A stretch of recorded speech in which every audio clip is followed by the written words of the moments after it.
Big boss Malayalam season 6 മത്സരാർത്ഥി ശ്രീതു ഇന്ന് പങ്കുവച്ചിരിക്കുന്ന സ്റ്റോറിയാണിത്. എന്തായാലും സ്റ്റോറി ഒരു പോസിറ്റിവിറ്റി പ്ലാറ്റ്ഫോം എന്ന ഒരു ക്യാപ്ഷനും കൊടുത്തിട്ടുണ്ട്.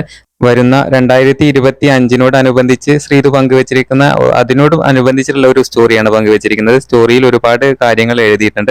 എന്തായാലും ബിഗ് ബോസ് മലയാളം സീസൺ 6 അർജുന്റെ ആ ഒരു കോംബോ പിടിച്ച് ശ്രീജൻ കോംബോ എന്നിവരെ പേര് കേട്ട അതിലെ ഒരു മത്സരാർത്ഥിയാണ്, ഒരു കണ്ടസ്റ്റന്റ് ആയിരുന്നു ശ്രീതു. ഒരുപാട് ആരാധകരെ സ്വന്തമാക്കാനായിട്ട് ശ്രീതുവിന് സാധിച്ചിട്ടുണ്ട്.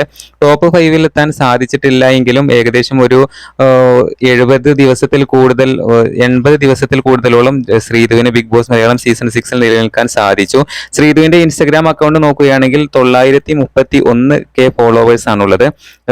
ലക്ഷക്കണക്കിന് ഫോളോവേഴ്സ് ഉള്ള ഒരു മത്സരാർത്ഥി തന്നെയാണ് ശ്രീതു പങ്കുവെക്കുന്ന ഫോട്ടോസും വീഡിയോസും എല്ലാം തന്നെ നിമിഷ നേരങ്ങൾ കൊണ്ട് വൈറലാകാറുണ്ട്. പ്രത്യേകിച്ച് അർജുനുമായി കോംബോ പിടിച്ചത് കൊണ്ട് അർജുനും ശ്രീതുവും ഇപ്പോഴും സോഷ്യൽ മീഡിയയിൽ ഏറെ നിറഞ്ഞു നിൽക്കാറുണ്ട്. ഇവരെ കുറിച്ചുള്ള വാർത്തകൾ അറിയാനായിട്ട് ആരാധകരെല്ലാം തന്നെ വെയിറ്റിംഗ് ആണ്. പുതിയ അപ്ഡേറ്റുകൾക്കായി ചാനൽ സബ്സ്ക്രൈബ് ചെയ്യണേ.